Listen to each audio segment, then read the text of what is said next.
Bonjour à tous. Dans quelques instants, vous allez suivre l'examen en séance publique du projet de loi sur le harcèlement sexuel, un texte qui arrive en procédure accélérée au Sénat, puisque je vous le rappelle, la précédente loi sur le harcèlement sexuel a été abrogée par le Conseil constitutionnel en mai, et du coup, les victimes de harcèlement sexuel sont aujourd'hui face à un vide juridique. Avec nous, le sénateur socialiste de la Gironde, Alain Anziani. Vous êtes rapporteur pour la commission des lois sur ce texte. Vous étiez également l'auteur d'une proposition de loi sur le sujet. Tout d'abord, première question, le texte vous paraît-il satisfaisant aujourd'hui, notamment sur le plan de la sécurité juridique ?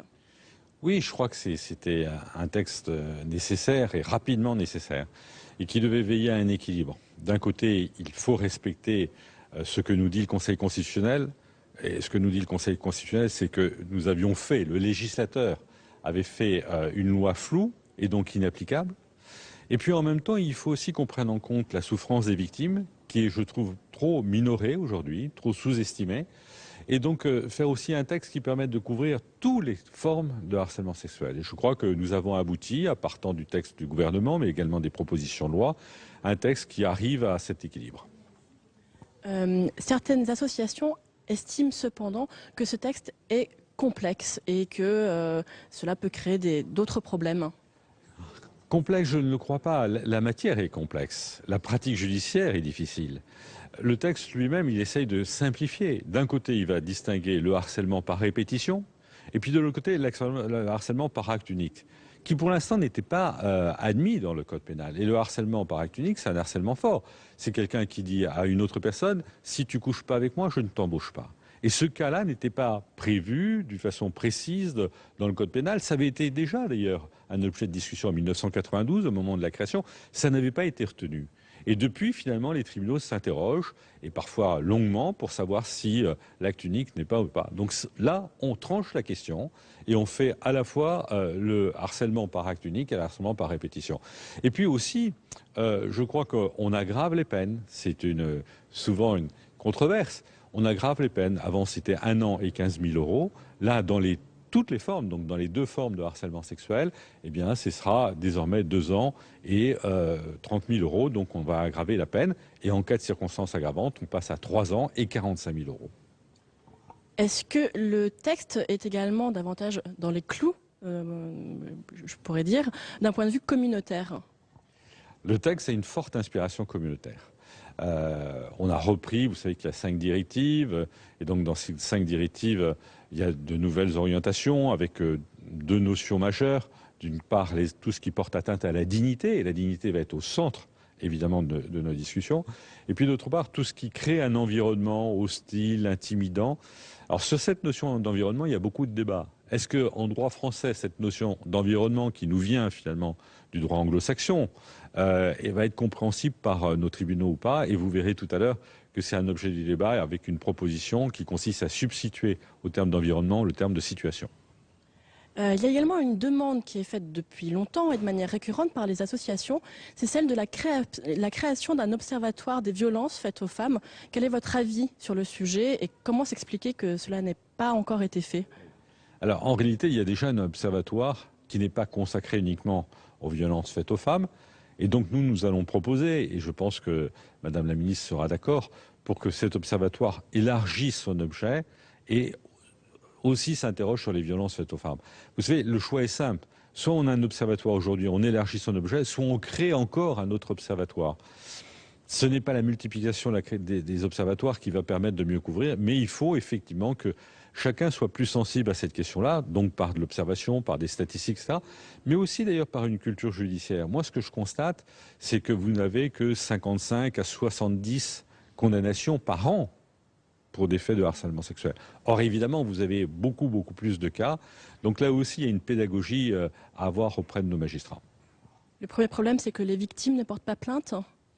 D'abord, la plainte est difficile, mais pas uniquement pour le harcèlement. Mais vous savez, en matière d'infraction sexuelle, pour le viol, c'est le cas, pour l'agression sexuelle, la plainte est toujours douloureuse en elle-même pour la victime.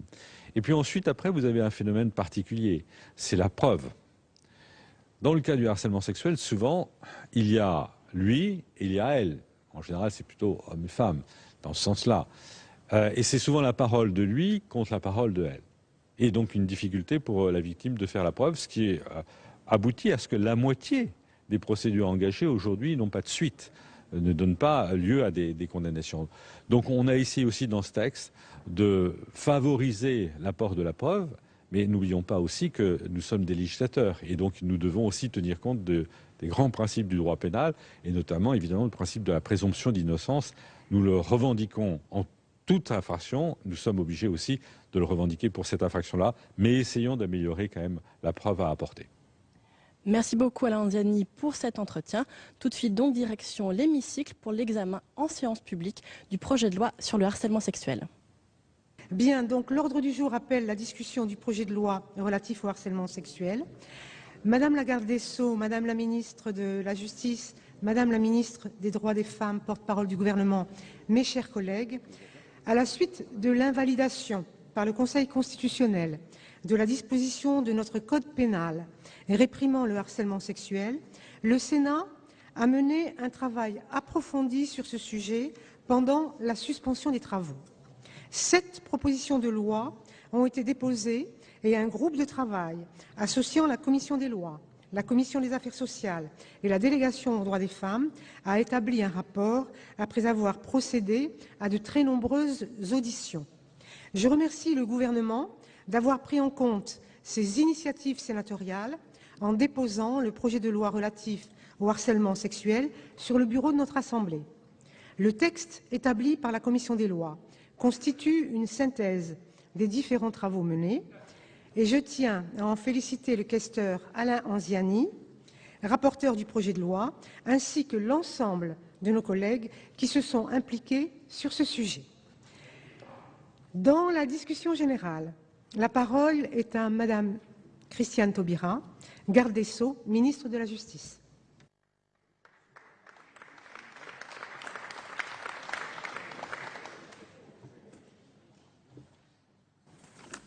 Madame la Présidente,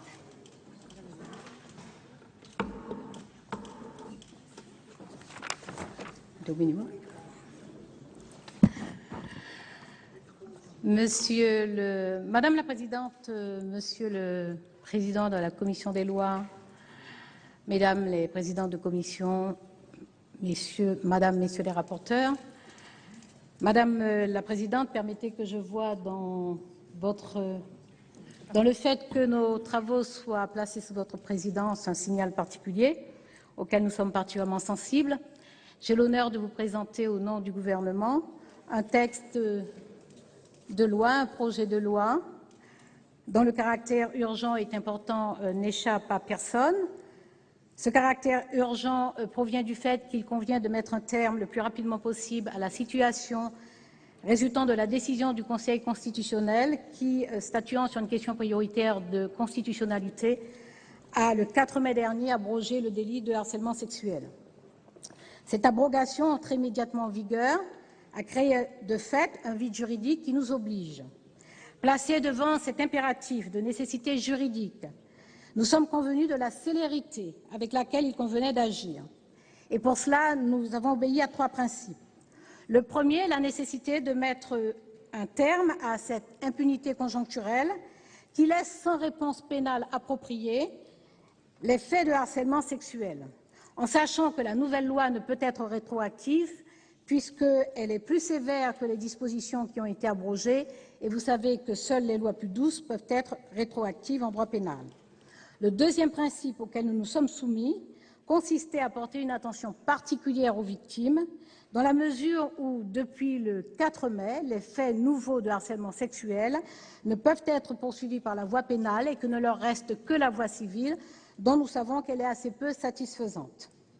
En troisième point, nous avons veillé à la solidité juridique du texte que nous avons souhaité vous présenter pour définir l'infraction compte tenu des motifs exposés par le Conseil constitutionnel pour justifier cette abrogation.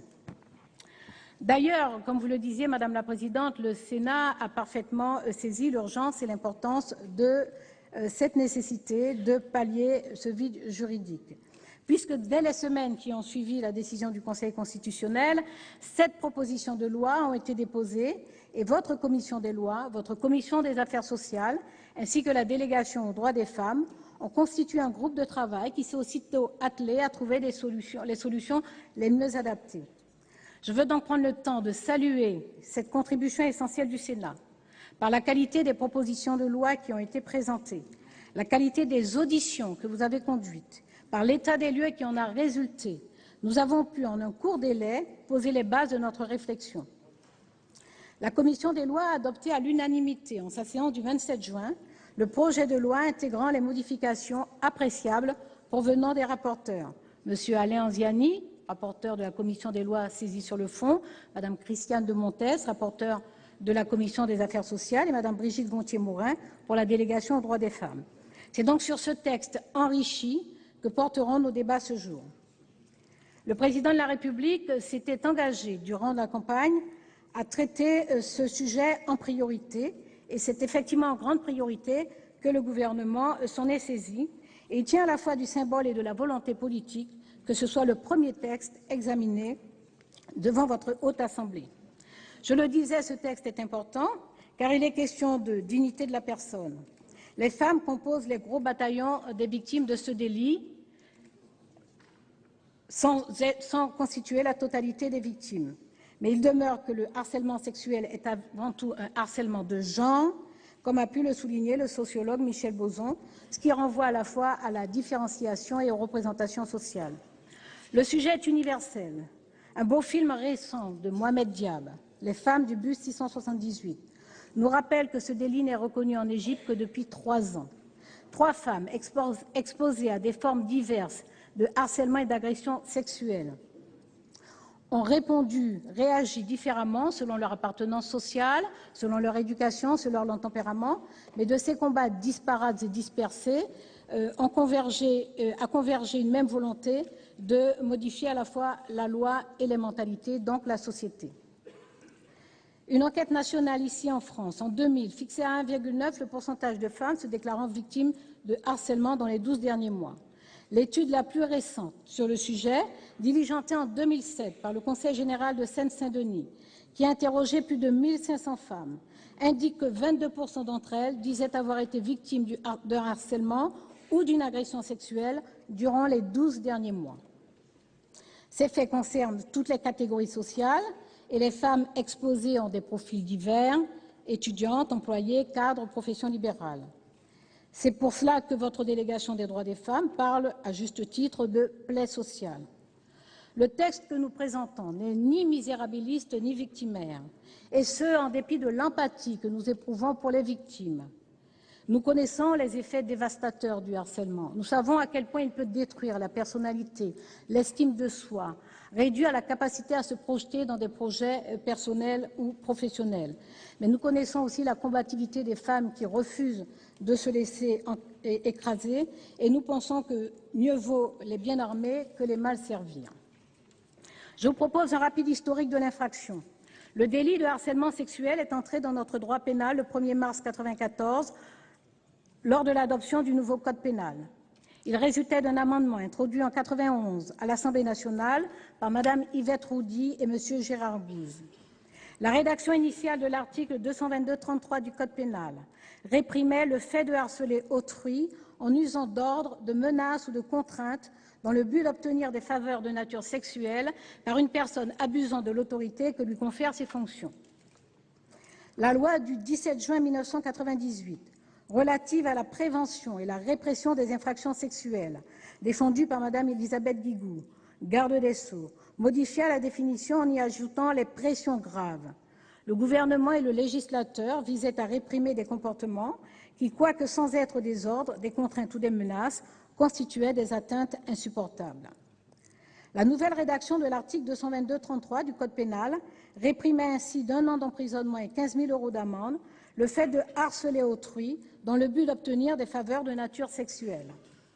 À côté du harcèlement proprement dit, le Code du travail interdisait et punissait les discriminations commises contre les salariés ayant subi ou refusé de subir des agissements de harcèlement sexuel. Ces discriminations étaient punies d'1 an d'emprisonnement et 3 750 € d'amende. À la suite d'une erreur malencontreuse intervenue lors de la recodification du Code du travail opérée en 2007, entrée en vigueur le 1er janvier 2008, ces peines ont été supprimées. Le 4 mai 2012, donc, le Conseil constitutionnel, je vous le disais, saisi par la Cour de cassation d'une question prioritaire de constitutionnalité, a considéré que les éléments constitutifs de l'infraction n'étaient pas suffisamment définis et que l'article 222-33 méconnaissait le principe de l'égalité des délits et des peines. Le Conseil a en conséquence déclaré cet article contraire à la Constitution et a précisé que cette censure était applicable immédiatement à toutes les affaires non encore définitivement jugées.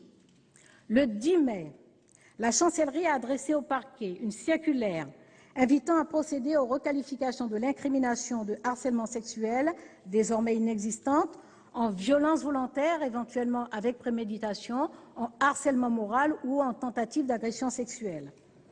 Le 7 juin, j'ai pour ma part adressé une dépêche au parquet, leur demandant de me faire retour pour le 30 juin des réquisitions et décisions qu'ils avaient été amenés à prendre sur les procédures en cours. Évidemment, cette demande concerne des informations impersonnelles et les parquets ont bien fait remonter les données techniques et juridiques qui permettent de saisir ce que sont devenues les affaires non définitivement jugées au moment de l'abrogation prononcée par le Conseil constitutionnel. Avant de vous indiquer les données sur ces procédures, je voudrais parcourir rapidement l'évolution des statistiques sur les 20 dernières années. Les données les plus fiables dont dispose le ministère de la Justice sont extraites du casier judiciaire et concernent les condamnations. De 1994 à 2003, le nombre de condamnations pour harcèlement sexuel s'est établi entre 30 et 40 par an. En 1992, des voix se sont élevées pour prédire que la création du délit de harcèlement sexuel conduirait à une excessive judiciarisation des rapports sociaux dans l'entreprise où, disaient ces voix étonnantes, peuvent exister des jeux de séduction. La Chambre criminelle de la Cour de cassation a rappelé, dans un arrêt datant du 19 janvier 2005, qu'une attitude de séduction, même dénuée de tact ou de délicatesse, ne saurait constituer le délit de harcèlement sexuel, pas davantage que de simples signaux conventionnels lancés de façon à exprimer la manifestation d'une inclinaison. La judiciarisation excessive n'a donc pas eu lieu, comme vous l'avez constaté vous-même. En 2004, le nombre de condamnations est monté à 63, pour s'établir entre 70 et 85 par an entre 2005 et 2010. Il est probable que cette augmentation, commencée en 2004, aboutissant à un doublement en 2005, un doublement relatif, nous sommes à 85 condamnations par année, est liée à l'extension de la définition du délit intervenue en 2002, compte tenu de la durée moyenne de l'instruction entre le dépôt de la plainte, l'instruction, l'audiencement et le jugement. La durée moyenne de cette instruction jusqu'au jugement est d'environ 27 mois. Je parle évidemment du jugement en première instance. Environ la moitié de ces condamnations ne portent que sur l'infraction de harcèlement sexuel, l'autre moitié concerne des infractions connexes. Pour ces condamnations, la peine d'emprisonnement a été prononcée dans 78% des décisions entre 2005 et 2010. La très grande majorité de ces peines d'emprisonnement étaient assorties d'un sursis total. Des peines d'emprisonnement totalement ou partiellement fermes ont été prononcées dans 0 à 4 cas par an pour le seul délit de harcèlement sexuel. La deuxième peine la plus fréquemment prononcée à titre principal est l'amende, dans 17% des condamnations. Ces peines d'amende sont très majoritairement fermes et d'un montant moyen de 1 000 €. Par ailleurs, il convient de relever qu'en moyenne, un quart des condamnations sont prononcées par les cours d'appel, ce qui constitue un taux d'appel relativement élevé. Il est raisonnable de penser que la réalité sociologique du harcèlement sexuel, tel qu'il est ressenti par les victimes et tel qu'en attestent les études et enquêtes d'ailleurs insuffisantes, dépasse sensiblement la traduction juridique qui lui est donnée à travers ces quelques chiffres. Personne ne peut en effet sérieusement penser que seules quelques dizaines de femmes sont harcelées sexuellement en France aujourd'hui. Le ministère de la Justice dispose également de données sur le traitement des procédures en matière de harcèlement sexuel issues des nouveaux dispositifs informatiques, notamment Cassiopée. Mais Cassiopée est en cours de généralisation, donc ces évaluations sont partielles. Depuis 2003, le nombre d'affaires nouvelles enregistrées au sein des juridictions sous la qualification de harcèlement sexuel oscille autour d'1 million de procédures par an.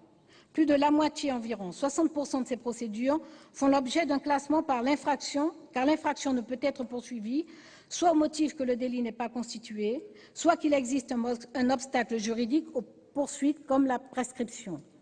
Pour les autres procédures, les parquets privilégient plutôt la poursuite, dans plus de 60% des cas, en recourant un peu plus à l'information judiciaire pour ce contentieux, contre une moyenne générale de 11%, que pour le reste des contentieux. Alors, ce contentieux atteint environ 11% contre une moyenne générale des autres contentieux de 3,9%. Ce sont des chiffres de 2009. Entre 20 à 30% des plaintes sont classées pour inopportunité, la majeure partie de ces classements se fondant sur un désistement du plaignant. Environ 30% d'affaires font l'objet d'une alternative aux poursuites, le plus souvent de rappel à la loi.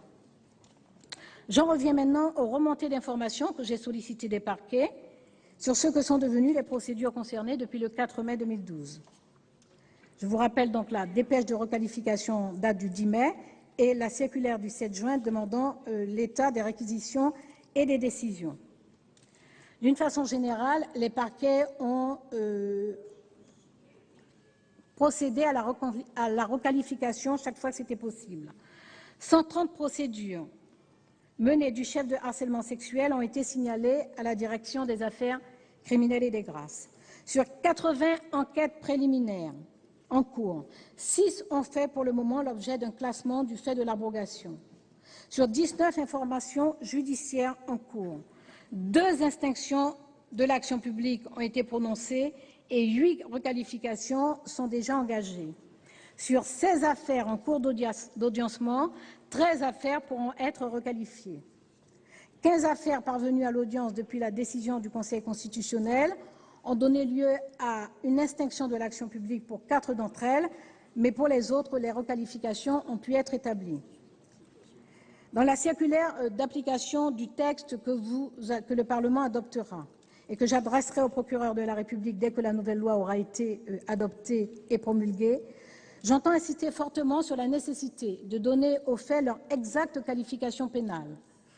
La précision et l'extension du champ d'application de l'infraction sont telles que ce nouveau délit de harcèlement sexuel est plus étendu que dans les précédentes dispositions. Cependant, il faudra veiller à ce qu'il ne soit pas utilisé pour sanctionner des agissements relevant d'autres incriminations plus graves, notamment l'agression sexuelle ou le viol, comme ce fut déjà constaté par le passé. Je vais vous présenter rapidement le projet de loi tel qu'amendé par la Commission des lois du Sénat et d'abord le projet du gouvernement. Le projet déposé par le gouvernement poursuit 3 objectifs. Donner une définition du harcèlement sexuel qui, tout en respectant les exigences constitutionnelles, permette de couvrir l'ensemble des situations concrètes, repérées ou probables. Permettre une répression adaptée à la gravité de ces agissements, cohérente au regard d'autres infractions sexuelles, ce qui implique la création de circonstances aggravantes. Réprimer également de façon cohérente et exhaustive les discriminations faisant suite à des harcèlements sexuels, ce qui exige de modifier à la fois le Code du travail et le Code pénal. Une définition adaptée et élargie donc du harcèlement sexuel. Dans le projet du gouvernement, pour rédiger cette définition, le gouvernement s'est inspiré de la définition du délit telle que rédigée jusqu'à la loi de 2002, qui a annulé la définition, qui a supprimé la définition et énoncé simplement l'infraction. De la définition du harcèlement sexuel figurant dans les directives européennes. Cette définition, cependant, n'a pas été purement et simplement reprise, car les directives européennes ne sont pas de nature pénale. Et nous avons par ailleurs choisi de pénaliser des comportements, c'est-à-dire de retenir des éléments objectifs et repérables, plutôt que nous en tenir au ressenti de la victime, intime, probablement réel, mais qui serait susceptible d'être contesté au motif justement de cette subjectivité. Nous nous sommes appuyés également sur les définitions figurant dans les propositions de loi déposées au Sénat. Et le projet de loi s'est enfin nourri du riche dialogue noué avec les associations qui s'emploient à faire vivre et faire respecter au quotidien les droits des femmes. Mais nous avons aussi pris très fortement en considération la cinquantaine d'auditions auxquelles s'est livré le groupe du travail du Sénat. Et nous avons par ailleurs nous-mêmes auditionné des associations, des personnalités qualifiées et des syndicats, des représentants syndicaux, parce que nous savons bien que ces acteurs vont contribuer à faire vivre la loi aux côtés des praticiens du droit. Il est clairement apparu qu'une définition unique du harcèlement n'était pas possible. Cette unicité bute en effet sur la difficulté de concilier le terme harcèlement, qui dans la langue française suppose une réitération, avec la volonté largement partagée, exprimée aussi très largement par vous les sénateurs, la volonté de sanctionner un fait unique dès lors qu'il présente une particulière gravité. Pour bien rendre en compte cette dualité, le texte du projet de loi distingue ainsi deux grandes catégories de situations dans les alinéas 1 et 2 du nouvel article 222-33 du Code pénal. Le harcèlement simple est prévu par l'alinéa 1 et est ainsi constitué par des comportements imposés, répétés, qui présentent une connotation sexuelle et qui soit portent atteinte à la dignité de la personne en raison de leur caractère dégradant ou humiliant, soit créent pour elle un environnement intimidant, hostile ou offensant.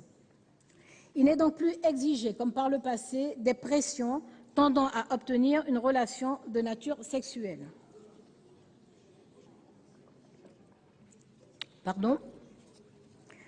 Devant la commission des lois, j'avais fait mention d'une réflexion de la sénatrice Virginie Claes qui rappelait que le harcèlement, c'est le supplice de la goutte d'eau, puisque c'est souvent une multitude de petits faits sans gravité, en gravité manifeste en tout cas, mais qui répétés deviennent insupportables. Nous avons utilisé le vocable « imposé ». Il a été choisi, après des débats sur non désiré ou subi, le vocable « imposé » a été choisi parce qu'il existe déjà dans le Code pénal pour l'infraction d'exhibition sexuelle, puisqu'il signifie que la victime n'a pas consenti aux actes de harcèlement, qu'elle ne les a pas désirés, mais qu'elle les a subis. S'il appartient à la victime de démontrer la matérialité des faits, il ne peut pas être exigé d'elle qu'elle ait démontré sa réprobation de manière expresse. Le juge appréciera, au regard du contexte, des déclarations des parties et des témoins, s'il existait ou non un accord de la victime. C'est ce que font habituellement les juridictions dans les dossiers de mœurs. La notion d'environnement mentionnée à l'article 1er ne doit pas être interprétée comme exigeant que cet environnement résulte également du comportement de personnes autres que l'auteur de l'infraction. En pratique, la notion d'environnement doit être comprise comme faisant référence aux conditions de vie ou aux conditions de travail, expression qui figure dans la définition d'autres délits prévus par le Code pénal. Je sais que votre commission a encore travaillé sur la notion d'environnement, donc c'est une discussion qui nourrira à nouveau nos débats tout à l'heure. Toutefois, l'alinéa 2 de l'article 222-33 prévoit que lorsque les faits prévus à l'alinéa 1 s'accompagnent de telles pressions, il s'agit d'une deuxième forme de harcèlement s'apparentant à du chantage sexuel, auquel je mets des guillemets parce qu'il ne s'agit pas d'un terme juridique, et puni plus sévèrement. C'est pour le projet de loi du gouvernement, bien entendu. Dans ce cas, les faits sont sanctionnés même s'ils ne sont pas commis de façon répétée. Dans les deux cas, il faut souligner que les faits peuvent être commis par toute personne et pas seulement par un supérieur hiérarchique de la victime qui abuserait de son autorité. La volonté du législateur de 1992 était de pouvoir incriminer un fait unique d'une particulière gravité. Les débats parlementaires de cette période en témoignent. Mais la rédaction de la loi, qui ne faisait pas référence à cette gravité, n'avait pas permis de transcrire cette volonté dans la réalité. La difficulté est donc de préciser ce qui doit être considéré comme un acte d'une particulière gravité, notion qui, bien entendu, peut être relative. Le projet de loi propose donc que cette gravité soit caractérisée par deux éléments précis et objectifs. Un comportement, une pression grave exercée sur la victime par le recours à des menaces, contraintes, ordres, etc. Un but, c'est le deuxième critère, obtenir une relation sexuelle, de nature sexuelle. Concrètement, il s'agit de sanctionner ce qui a pu être qualifié en langage courant de chantage sexuel, étant rappelé, encore avec des guillemets, qu'en l'état du droit, le chantage est une infraction qui ne couvre pas ce cas de figure. Il s'agit donc de comportements lors d'entretiens d'embauche, pour une promotion, pour l'attribution d'une note, un diplôme ou un logement, ou en contrepartie de l'acceptation, tout cela en contrepartie de l'acceptation d'une relation de nature sexuelle. La preuve, évidemment, peut en ce domaine se rapporter par tout moyen. Le texte issu des travaux de la Commission des lois. Votre Commission des lois a repris la distinction proposée par le projet dans les alinéas 1 et 2, tout en la simplifiant, dans des conditions qui améliorent la définition du délit et reçoivent ainsi le plein accord du gouvernement. Le 1 de l'article définit ainsi le harcèlement simple, entre guillemets, comme le fait d'imposer à une personne de façon répétée des propos, comportements ou tous autres actes à connotation sexuelle qui soit portent atteinte à sa dignité en raison de leur caractère dégradant ou humiliant, soit créent à son égard un environnement intimidant, hostile ou offensant. Le 2 de l'article prévoit qu'est assimilé au harcèlement sexuel le fait, même non répété, d'user d'ordre, de menaces, de contraintes ou de toute autre forme de pression grave dans le but réel ou apparent d'obtenir une relation de nature sexuelle, que celle-ci soit recherchée au profit de l'auteur des faits ou au profit d'un tiers. La définition du 2 n'est ainsi plus liée à celle du 1 et elle n'exige pas toujours des faits répétés. Cette double définition permet ainsi de réprimer toutes les formes de harcèlement sexuel, soit qu'il s'agisse de faits répétés, soit qu'il s'agisse d'un fait unique mais particulièrement grave. Sont ainsi protégés 3 types de victimes. Celles qui subissent à plusieurs reprises des comportements, paroles, gestes ou autres à connotation sexuelle et portant atteinte à leur dignité. Celles dont les conditions de vie ou de travail deviennent insupportables en raison des propos, gestes ou comportements sexistes dont elles font l'objet.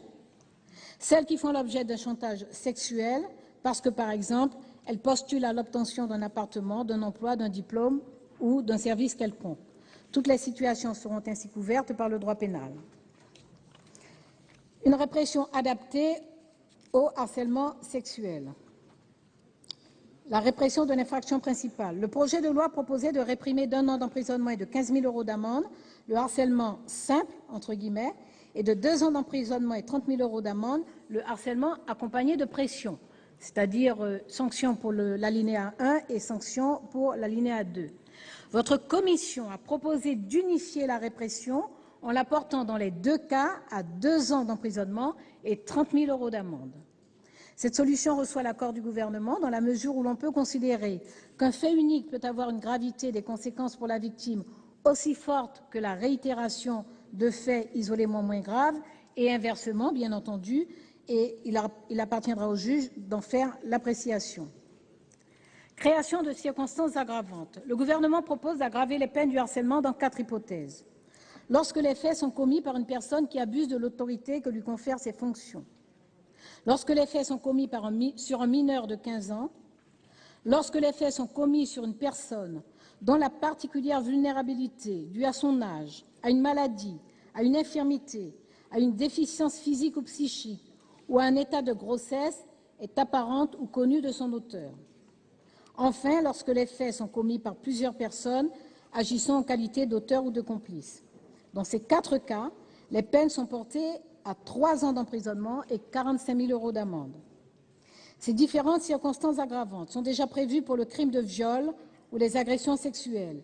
Il est ainsi cohérent de les prévoir en matière de harcèlement sexuel. Le dispositif répressif global est ainsi cohérent et gradué.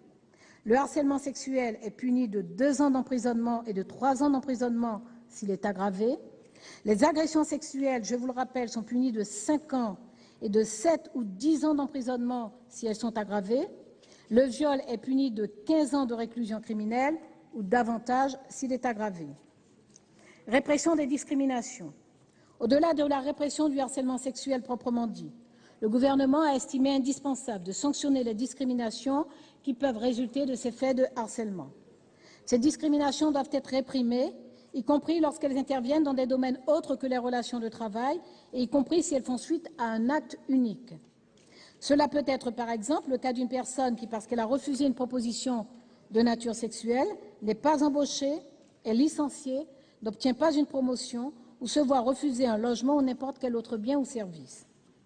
Il était donc indispensable de compléter les articles 225.1 et 225.2 du Code pénal réprimant les discriminations en y ajoutant un article 225.1.1 relatif aux discriminations intervenant en raison de l'acceptation ou du refus par une personne de subir des agissements de harcèlement sexuel, y compris si ces agissements n'ont pas été commis de façon répétée.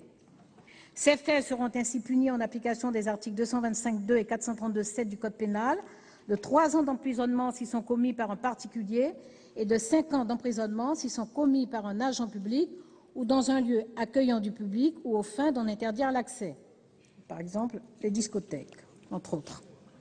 Le Code du travail a également été complété par coordination afin de renvoyer à la nouvelle définition du harcèlement sexuel figurant dans le Code pénal et de prévoir que les discriminations dans le travail faisant suite à un harcèlement sexuel sont pénalement sanctionnées, ce qui n'était plus le cas depuis le 1er janvier 2008. Toute la logique du gouvernement est de lever les obstacles indus à la dénonciation des faits et au dépôt de plainte en protégeant la victime et les témoins des représailles éventuelles. Tout faire pour que les faits cessent le plus rapidement possible. En effet, comme a pu le souligner l'avis de la Commission des affaires sociales, les témoignages reçus montrent à quel point les victimes peuvent être profondément affectées par le harcèlement, qui provoque perte d'estime de soi et fragilité psychologique et mine leur capacité de résistance. Quelques observations sur la problématique de la majorité sexuelle, sur laquelle je sais vous avez beaucoup débattu. Pour répondre au projet de modifier la circonstance aggravante de minorité de 15 ans en minorité simple, je vous indique que le gouvernement propose que la majorité de 15 ans doit être une circonstance aggravante du harcèlement sexuel. Votre question est pourquoi cette circonstance aggravante ne s'applique pas aux mineurs de 15 à 18 ans. Question parfaitement pertinente puisqu'il est assez rare que dans les entreprises se trouvent des mineurs de 15 ans et que la tranche de minorité concerne effectivement des jeunes de 15 à 18 ans. Dans le Code pénal, seule la minorité de 15 ans constitue une circonstance aggravante. C'est le cas pour le meurtre, les tortures et actes de barbarie, les violences, le viol, les agressions sexuelles et d'autres délits ou crimes. Ce seuil de 15 ans date de l'ordonnance du 2 juillet 1945. Il était d'abord de 11 ans en 1810, il est passé à 13 ans, puis en fin du XIXe siècle, en 1863. Un mineur de plus de 15 ans a le droit d'avoir des relations sexuelles librement consenties, y compris depuis 1983 avec une personne de même sexe. Il en découle que ne sont punissables que les atteintes sexuelles qui, par définition, sont réalisées sous contrainte, commises sur des mineurs de moins de 15 ans, car le législateur estime qu'il n'a pas tout le discernement pour exprimer un consentement éclairé. C'est donc pour tenir compte de cette majorité sexuelle à 15 ans que le législateur, lorsqu'il aggrave les peines en raison de la minorité de la victime, fixe également le seuil à 15 ans. Il semble que la nécessaire cohérence de notre droit pénal, dont j'ai l'obligation d'être le garant, justifie de conserver ce seuil de 15 ans en matière de harcèlement sexuel. Cela, évidemment, n'interdira pas aux juridictions en matière de harcèlement sexuel, comme c'est le cas d'ailleurs pour les autres infractions, d'être en pratique plus sévère si les faits sont commis sur un mineur de 15 à 18 ans, s'il s'agit notamment d'un jeune ou d'une jeune stagiaire. Dans ce cas, l'aggravation pourra fréquemment venir de l'abus d'autorité. La problématique que vous avez soulevée de la vulnérabilité économique et sociale. Le gouvernement propose que la sanction soit aggravée lorsque les faits sont commis sur une personne dont la particulière vulnérabilité due à son âge, à une maladie, à une infirmité, à une déficience physique ou psychique ou à un état de grossesse est apparente ou connue de l'auteur.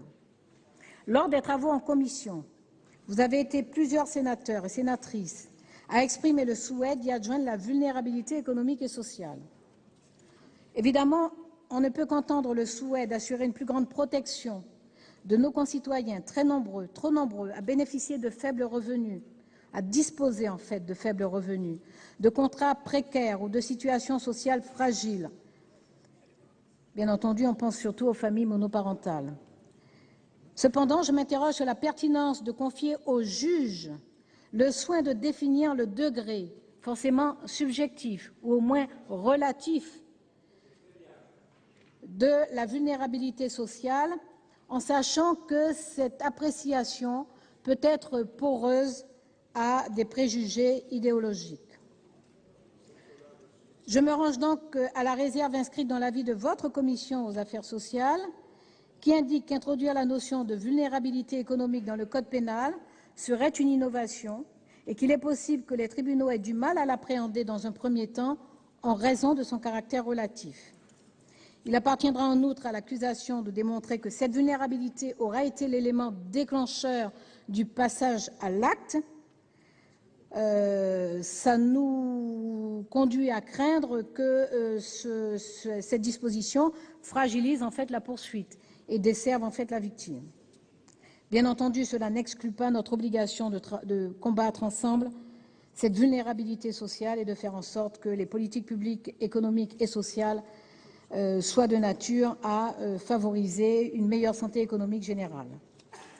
Il convient de garder à l'esprit que le Conseil constitutionnel a invalidé le texte précédent pour non-respect du principe de l'égalité des délits et des peines, qui impose de définir les crimes et délits en termes suffisamment clairs et précis. Il y a donc lieu de prendre des précautions et il paraît opportun de reprendre au maximum des termes qui existent déjà en droit pénal. C'est en fonction de cet impératif que le gouvernement a été très attentif aux observations juridiques du Conseil d'État, qui a émis un avis globalement favorable sur le texte. En conclusion, évidemment, ce projet de loi, déjà fortement amélioré par les travaux de vos commissions, commission des lois, commission des affaires sociales et délégation aux droits des femmes, sera, et par les amendements des rapporteurs notamment, sera encore enrichi à en juger par les nombreux amendements déposés. Le gouvernement est très ouvert à la discussion et, quelle que soit la provenance des amendements, ils seront examinés avec la plus grande attention parce que nos travaux préparatoires ont bien laissé apparaître qu'il y avait un large consensus sur ce texte. Je voudrais, pour finir, rappeler que si le harcèlement sexuel, ainsi énoncé, se trouve dans notre droit pénal depuis 92-94, les faits le préexistant très largement. On trouve dans une loi du 9 mai 1874 et une du 2 novembre 1892 des injonctions faites aux patrons et aux chefs d'établissement, les invitant à maintenir les bonnes mœurs, voilà, les invitant au maintien des bonnes mœurs et à l'observation de la décence publique. Alors, ce sont des termes extrêmement paternalistes. C'est une conception vieillotte de la situation. Je ne suis pas sûre d'ailleurs que la conception ait tellement évolué depuis. Il est intéressant de rappeler qu'il s'agit de deux textes de loi qui traitaient du travail de filles et de garçons mineurs dans l'industrie. Je voudrais m'arrêter quelques instants sur un mouvement social qui a eu lieu au début du siècle dernier, en 1905. C'était à Limoges, dans une usine de porcelaine de Haviland à Limoges, en mai 1905. Des femmes se sont mises en grève, parce que la majorité des salariés étaient des femmes, se sont mises en grève contre un contremaître qu'elles accusaient de pratiquer le droit de cuissage. Elles ont raccroché leur mouvement de grève à un mouvement ouvrier qui était organisé contre les bas salaires et des licenciements. Le fait qu'elles aient introduit une dimension de dignité de la personne dans ce mouvement social a augmenté la force du mouvement social et son efficacité. Mais surtout, en fait, ces femmes ont arraché la société à son mutisme, à son aveuglement, à sa pruderie, à son hypocrisie, pour parler un peu avec brutalité. Elles ont donné une véritable visibilité sociale au phénomène de harcèlement sexuel dans l'entreprise et ainsi elles ont permis qu'évoluent à la fois la loi et les mentalités, ce qui prouve que c'est bien souvent la combativité sociale, politique, féminine qui permet de faire évoluer le droit. Alors, je ne méconnais pas les débats qui ont lieu, des débats techniques, des débats juridiques, des débats philosophiques sur ces incriminations au demeurant récentes dans notre droit.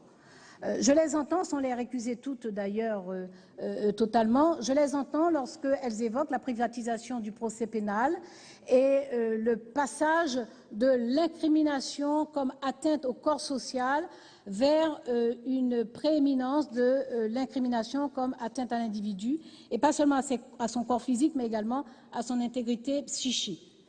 Mais la question qui est posée est de savoir comment nous appréhendons des comportements, l'évolution de comportements, qui est d'ailleurs une régression, très souvent au regard du droit, au regard des libertés individuelles, au regard de l'altérité, comment nous appréhendons l'évolution de ces comportements dans la société, parce qu'en fait, nous traitons de faits, d'abus de droit ou d'autorité, nous traitons de souffrance, nous traitons aussi de mutations dans les relations de travail, fondées sur une conception managériale que nous sommes en droit et même en devoir d'interroger aujourd'hui.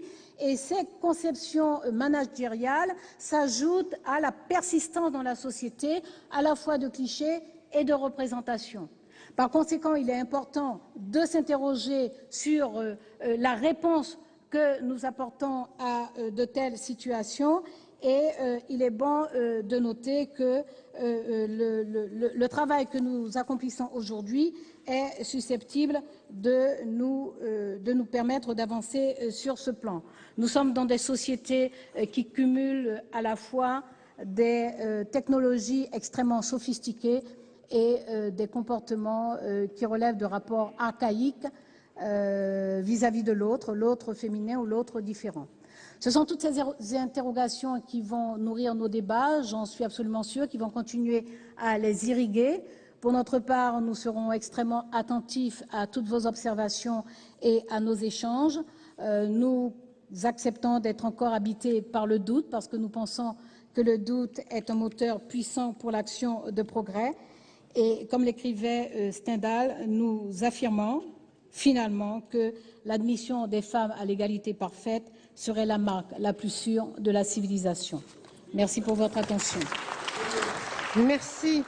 Merci, Madame la Ministre.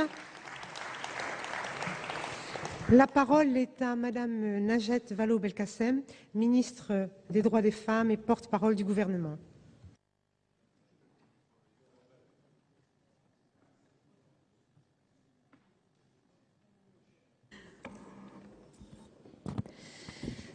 Madame la Présidente, Monsieur le Président de la Commission des lois, Madame la Présidente de la Commission des affaires sociales, Madame la Présidente de la délégation aux droits des femmes, Monsieur le rapporteur, Madame la rapporteure, Mesdames et Messieurs les sénateurs.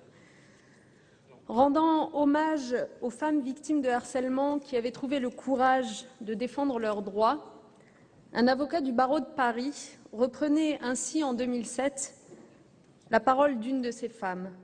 Cela valait la peine finalement. La justice m'a rendu justice. Nous étions en 2007. On était loin alors d'imaginer que cette demande de justice, que cette demande de reconnaissance d'une souffrance véritable pourrait se trouver compromise par l'abrogation d'une loi par le Conseil constitutionnel. Nous sommes en 2012 et le 4 mai dernier, le Conseil constitutionnel a en effet abrogé avec effet immédiat le délit de harcèlement sexuel au motif de son inconstitutionnalité.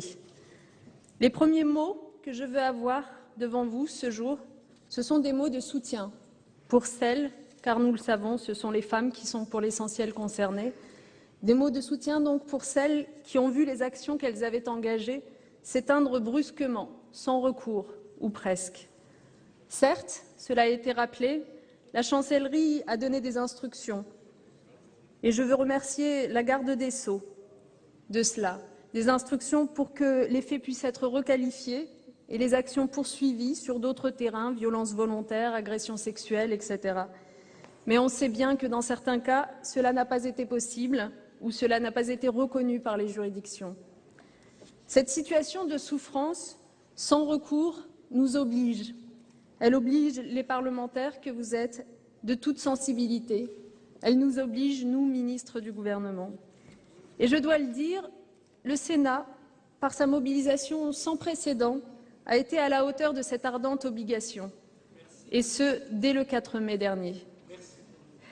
Vous avez tous, ou presque, dans cet hémicycle, été acteurs de cette mobilisation, à la Commission des lois, sous l'impulsion de Jean-Pierre Sueur, à la Commission des affaires sociales, sous la conduite de Madame Annie David, à la délégation des droits des femmes, bien sûr, avec l'engagement de Brigitte Gonthier-Maurin. 7 propositions de loi, un groupe de travail auditionnant dans un temps absolument record une 50aine de personnes, des rapports de grande qualité de vos commissions et de votre délégation. C'est un travail immense et je tiens, comme la garde des Sceaux, à remercier les 3 présidents, vos 2 rapporteurs, M. Alain Anziani, Christiane de Montes, avec qui nous avons travaillé en confiance et qui ont fait un travail remarquable. Je salue aussi le climat très consensuel dans lequel l'ensemble de ce travail a été conduit et l'esprit de responsabilité qui a animé les sénateurs de tous partis. C'est ce travail global auquel le gouvernement s'est associé au travers du projet de loi qu'il nous appartient aujourd'hui de faire fructifier ensemble désormais en rétablissant le délit de harcèlement sexuel censuré, mais aussi en apportant des avancées pour répondre à l'attente des femmes. Vous l'avez écrit dans votre rapport, Monsieur le rapporteur, le harcèlement sexuel est un fléau demeuré longtemps ignoré du Code pénal, puis méconnu dans la diversité de ses expressions. Alors de quoi parle-t-on au juste? Il existe, comme souvent en matière de violences faites aux femmes, peu d'études pour nous révéler l'ampleur de ces délits et de ces crimes. C'est un point sur lequel nous aurons un échange dans l'après-midi, puisque, comme vous, je reconnais évidemment qu'il nous manque une instance capable de fédérer les enquêtes, de faire des analyses, de guider les pouvoirs publics.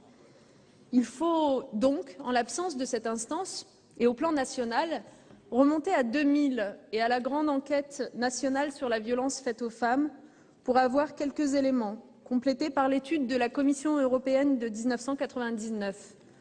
D'autres enquêtes évoquées par Christiane Taubira ont été faites en 2007 en Seine-Saint-Denis, comme le mentionne le rapport de la délégation aux droits des femmes. Ces violences, mesdames, messieurs, sont une réalité importante de notre société que l'on ne peut ignorer. Si l'on passe sur les 45% de femmes qui déclarent avoir entendu des blagues sexistes ou sexuelles au travail, et la moitié d'entre elles de façon répétitive, 13% des salariés déclarent avoir côtoyé des personnes ayant eu une attitude insistante et gênante et des gestes déplacés. Elles sont 9% à déclarer avoir reçu des avances sexuelles non désirées au cours de l'année. Autre donnée intéressante que vous nous avez fait partager, Madame Gonthier-Maurin, Madame la Présidente, le harcèlement, en plus d'être une souffrance personnelle, est un fardeau collectif. Il faut aller voir une étude conduite en Israël que vous citez dans votre rapport et qui évalue dans ce pays à quelque 250 millions d'euros le coût annuel de ce délit qui provoque démission, mutation, rupture de carrière pour les femmes. Et pourtant, face à cette réalité, la réponse pénale apparaît en décalage. Depuis 2005, on le rappelait, 1000 procédures nouvelles par an sont enregistrées pour cette infraction. Plus de la moitié de ces procédures a fait l'objet d'un classement sans suite, au motif que l'infraction n'était pas constituée. La très grande majorité de ces peines d'emprisonnement est assortie d'un sursis total. Quant aux peines d'amende, elles sont d'un montant moyen de 1 000 € environ. On le voit, la procédure est exigeante. Elle demande un investissement personnel très fort aux victimes, que les associations ont toutes souligné pendant vos auditions. Elle est ingrate aussi, cette procédure, pour les victimes, car les délais d'instruction sont longs, les preuves sont difficiles à apporter. Et puis parce que le délit, tel qu'il résultait de la loi de 2002, ne punissait que les agissements sollicitant une contrepartie de faveur sexuelle. Alors même si le délit n'avait pas été abrogé par le Conseil constitutionnel le 4 mai dernier, nous aurions sans doute dû ouvrir le débat que nous ouvrons aujourd'hui. Parce que la question est grave, parce que sans signaux visibles pour considérer le harcèlement sexuel comme intolérable par notre société, on ne construit pas une société de justice, de respect et d'égalité entre les femmes et les hommes.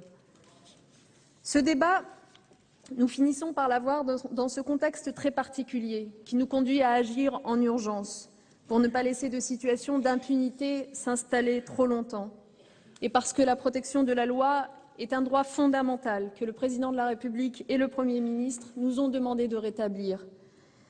L'urgence, nous en sommes toutes et tous convaincus dans cette Assemblée. Mais avec la garde des Sceaux, nous avons aussi eu le souci de garantir la pérennité de ce nouveau droit et de nous assurer que la loi soit efficace, qu'elle soit appliquée et qu'une nouvelle question prioritaire de constitutionnalité ne vienne pas, dans quelques mois, mettre à bas une nouvelle loi, désespérer une nouvelle fois les victimes et les laisser douter de l'action publique et de notre engagement à tous. C'est parce que nous souhaitions agir en urgence que le Premier ministre a mis en œuvre la procédure accélérée. Je veux remercier le président Sueur qui, lors de notre audition, nous a confirmé qu'il ne voyait pas là de mauvaises manières faites au Sénat. Nous sommes attachés, comme lui, comme vous, au temps de travail parlementaire, au temps d'expertise, mais vous l'avez pris, le temps d'expertise, depuis le 4 mai dernier.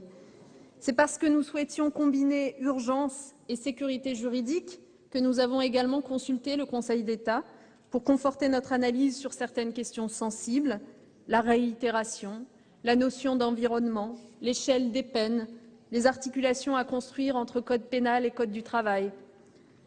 Urgence donc, sécurité juridique, mais aussi concertation. C'est un point auquel je suis très attachée. Nous avons, avec Christiane Taubira, eu ce souci de construire un texte en écoutant les associations, en le partageant avec les partenaires sociaux. Dès notre prise de fonction, nous avons travaillé avec les associations et avons continué à le faire durant l'ensemble de la préparation de ce texte. Je n'ignore pas, bien entendu, que certaines d'entre elles s'estiment encore insatisfaites, doutent de certaines notions ou revendiquent des aménagements plus lourds, comme sur les peines. Le travail de la Commission des lois a déjà permis de répondre à certaines de ces attentes et interrogations. Il nous faudra aller plus loin dans le travail d'explication du texte pour lever les craintes. Mais la loi parfaite n'existe pas, sans doute pas. Celle que nous cherchons à construire avec la contribution des parlementaires, nous la voulons claire, globale, efficace. Cette loi devra être ensuite appliquée, c'est bien de cela qu'il s'agit. Et c'est le sens de la circulaire pénale qu'a évoquée la garde des Sceaux tout à l'heure. Cette loi sera un signal pour les femmes victimes, pour les auteurs de harcèlement aussi. C'est le sens de la campagne de communication que nous mènerons à l'automne en accompagnement du texte. Avec Michel Sapin, ministre en charge du Travail, nous avons aussi évoqué ce projet de loi avec les partenaires sociaux qui sont concernés et qui s'en sont saisis. Toutes les organisations syndicales ont salué le souci de répondre à l'urgence et leurs attentes sur ce texte. Dialogue enfin avec votre Assemblée, avec les membres de vos commissions, avec la délégation aux droits des femmes. Je me réjouis que le travail collectif dans les auditions, dans les commissions, ait permis d'examiner le projet de loi en même temps que les propositions de loi. Le travail du Sénat a permis de fixer clairement les termes du débat, la question de l'élément moral et des éléments matériels du délit, les circonstances aggravantes, le débat sur la rétroactivité, entre autres. Vos travaux nous ont permis aussi de voir se construire le consensus sur quelques principes qui nous ont guidés. Le premier, la nécessité d'une approche globale, intégrant l'application de la définition du harcèlement sexuel dans 3 champs. Code pénal, bien sûr, mais aussi Code du travail et statut général des fonctionnaires. Sur ce dernier point, le texte de la Commission a apporté les compléments que le projet de loi n'avait pu introduire s'agissant du statut général des fonctionnaires. La pertinence, en deuxième lieu, d'un élargissement de la définition du harcèlement, s'inspirant des directives tout en conservant l'indispensable précision en matière pénale. Enfin, un dernier point sur lequel nous nous sommes mis d'accord, l'ajustement des peines et le souci de la stricte définition des circonstances aggravantes. Votre commission a, comme l'a dit Christiane Taubira, enrichi ce texte et tranché des questions importantes, l'alignement des peines sur 2 ans et 30 000 € d'amende, par exemple. Elle a aussi simplifié le texte pour le rendre plus clair encore. Je souscris à l'ensemble des éléments qui vous ont été présentés par la garde des Sceaux. Ils décrivent bien notre intention, les équilibres que nous avons trouvés. Je me permettrai simplement, en ma qualité de ministre en charge des droits des femmes, d'insister peut-être sur 3 points essentiels. Le premier, c'est que nous avons eu le souci, que vous partagerez bien entendu, qu'aucune situation ne se trouve désormais laissée en dehors du droit. C'est un point novateur, décisif, avec l'abandon de l'exigence de l'obtention de faveurs sexuelles. Des faits qui n'étaient pas réprimés hier pourront l'être demain. Je pense aux situations vécues par certaines femmes, le harcèlement sexuel quotidien, que certaines vivent est aisé jusqu'à présent. C'est Madame Tasca qui a trouvé la formule pour décrire ce climat qui pourrit la vie des femmes. Mais ce sera le cas aussi pour ce que l'on peut appeler communément le chantage sexuel, en une fois, dans un entretien d'embauche, dans une demande de logement. Nous avons rejoint votre analyse. Il y a bien une définition juridique du chantage dans le Code pénal. Elle se prêtait mal à notre cas. Il valait donc mieux introduire dans ce texte une définition précise, intégrée à la notion même de harcèlement sexuel. J'ai d'ailleurs été sensible, je tiens à vous le dire, Monsieur le rapporteur Anziani, Madame la rapporteure de Montes, à votre analyse, bien distinguer le harcèlement à connotation sexuelle et ce qu'on peut appeler communément le chantage sexuel, et en même temps ne pas hiérarchiser entre les souffrances. La souffrance provoquée par un fait répétitif d'un côté, la souffrance générée par un chantage sexuel, un acte unique de l'autre. Le deuxième point essentiel sur lequel je voulais revenir, c'est ces peines aggravées dans une logique respectueuse de l'échelle des peines concernant les atteintes sexuelles aux personnes. Le projet de loi permet de conserver une cohérence globale dans les peines pour les atteintes sexuelles aux personnes. Le nouveau délit, avec ses circonstances aggravantes, s'insère dans une échelle de peine qui va de 1 an pour l'exhibition sexuelle à 5 ans pour l'agression sexuelle hors aggravation et à 15 ans pour le viol hors aggravation. Nous avons entendu les critiques concernant notamment le fait que ces peines seraient trop légères et moindres que celles afférentes au vol de portable. Mais la révision globale de l'échelle des peines sera peut-être une question que vous aborderez dans cette mandature avec Madame la garde des Sceaux. Il nous a semblé que ce n'était pas le lieu dans ce texte. Je vous sais sensible à cette prudence dans cette Assemblée. Enfin, troisième point, je voudrais souligner la nouveauté introduite par le projet de loi, véritable nouveauté, le fait que les discriminations qui font suite à des faits de harcèlement sexuel, soit à l'égard de la personne victime de harcèlement sexuel, soit à l'égard d'un témoin de ces faits, ces discriminations deviendront, grâce à ce texte, également punissables, tant au travers des textes du Code pénal que de ceux du Code du travail. S'agissant du Code du travail, il s'agissait en réalité de rétablir une disposition dont la suppression était involontaire. Les victimes n'avaient pas à payer ce prix, nous rétablissons donc les choses. Au-delà de la répression, pour finir, l'accompagnement des victimes et la prévention, car la répression n'est jamais suffisante. D'abord, nous devons faire en sorte que les victimes soient informées sur les droits, sur la nouvelle loi. Je mobiliserai les réseaux d'accueil, d'information et d'orientation des femmes à cette fin. C'est là une préoccupation soulignée par la délégation aux droits des femmes avec qui je partage plusieurs analyses. Nous conduirons aussi un travail sur la prévention, sur les représentations, sur les stéréotypes. Nous avons commencé d'ailleurs d'aborder cette question de la prévention dans le dialogue avec les partenaires sociaux, puisque j'ai évoqué la question des violences au travail avec eux dans la grande conférence sociale qui s'est achevée hier. Marie-Lise Lebranchu, ma collègue en charge de la fonction publique, en a fait tout autant avec les organisations syndicales de la fonction publique. D'ores et déjà, le texte de la Commission a pris en compte certaines des demandes exprimées sur vos bancs. Cet automne, nous lancerons, je le disais, cette campagne de sensibilisation sur les violences au travail. Nous la préparons avec les associations et les partenaires sociaux. Au-delà de cela, une autre de mes collègues au gouvernement a pris la mesure de cette question. Il s'agit de Geneviève Fioraso, ministre en charge de l'enseignement supérieur et de la recherche, qui a engagé une réflexion sur les procédures disciplinaires que des associations nous ont signalées comme largement insatisfaisantes pour traiter les faits de harcèlement au sein de l'université. Nous travaillerons ensemble sur le sujet de la prévention, de la sensibilisation dans les établissements d'enseignement supérieur. Mais tout cela ne sera rien sans un travail en profondeur sur les représentations, sur les stéréotypes. Mesdames Jouanneau, de Montes, Gontier-Morin, vous l'avez souligné, chacune, il faut évidemment davantage d'études sur le sujet, davantage de travail, davantage de volonté surtout. Je n'en manque pas, je conduirai ce combat.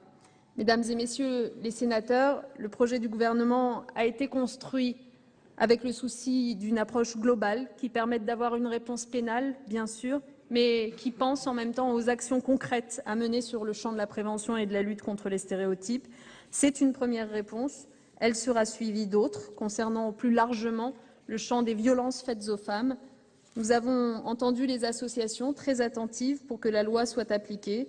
Sachez que Madame la garde des Sceaux et moi-même y sommes évidemment très attachés. Je sais que le travail auquel vous avez tous contribué ici depuis le début du mois de mai y contribuera. Je vous remercie de votre attention. Merci Madame la Ministre.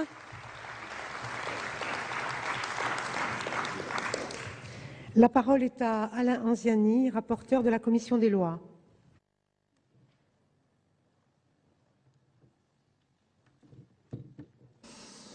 Oui, Madame la Présidente, Madame la garde des Sceaux, Madame la Ministre des Droits des Femmes, mes chers collègues, nous sommes les témoins d'une disparition, et d'une disparition finalement rare, la disparition d'une infraction. Et avec cette disparition d'une infraction, nous assistons également à la disparition de centaines, peut-être de milliers de procédures. Et avec la disparition de ces milliers de procédures, eh bien, nous voyons des centaines, peut-être des milliers de victimes qui sont plongées dans l'incompréhension et qui voient s'ajouter la souffrance judiciaire à la souffrance née du harcèlement sexuel.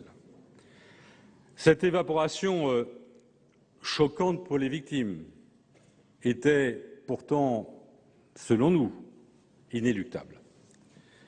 Le Conseil constitutionnel, vous l'avez dit, Madame la garde des Sceaux, s'est trouvé confronté à un délit qui, de réforme en réforme, a abouti à une simple tautologie. Qu'est-ce que le harcèlement sexuel? Et la dernière loi répondait le fait de harceler quelqu'un dans un but d'obtenir des faveurs sexuelles. Évidemment, ce n'est pas une définition qui peut nous convenir, c'est même une définition qui est contraire au principe de l'égalité des délits et des peines, inspiré par l'article 8 de la Déclaration de l'homme et du citoyen. Et cette exigence, d'ailleurs, nous avait déjà été rappelée par le Conseil constitutionnel à l'occasion du fameux texte sur l'inceste et la définition de la famille. Et nous voici donc renvoyés, nous, législateurs, à notre responsabilité. Faire des lois claires et précises. Et ce sera la première orientation, évidemment, de nos travaux, et c'est, Madame la Ministre, Madame les Ministres, la première orientation de votre texte. La seconde orientation, c'est celle de l'ambition. Nous devons appréhender mieux une infraction qui demeure largement ignorée. Je ne répéterai pas ce qui a été excellemment dit, mais j'ajouterai que le harcèlement sexuel, au fond, déstructure durablement ses victimes. Elle les réduit au rang de choses, d'objets, de miroirs des fantasmes, et que, pourtant, malgré la gravité de ce fait, il est trop souvent confondu avec de la mauvaise plaisanterie, de la vulgarité machiste, voire avec une forme maladroite de galanterie. Cette expression, nous la trouvons, par exemple, dans certaines décisions de justice. Je ne rappellerai pas non plus l'étude d'impact, vous l'avez tout à l'heure signalé. Je retiendrai donc qu'un seul chiffre. Aujourd'hui, il y a environ 1000 procédures par an. Il n'y a que 75, 70 à 85 condamnations. Alors pourquoi si peu de procédures et encore moins de condamnations? La première raison, elle est commune à toutes les infractions sexuelles. Il est difficile pour la victime d'une infraction sexuelle de porter plainte. Nous le savons.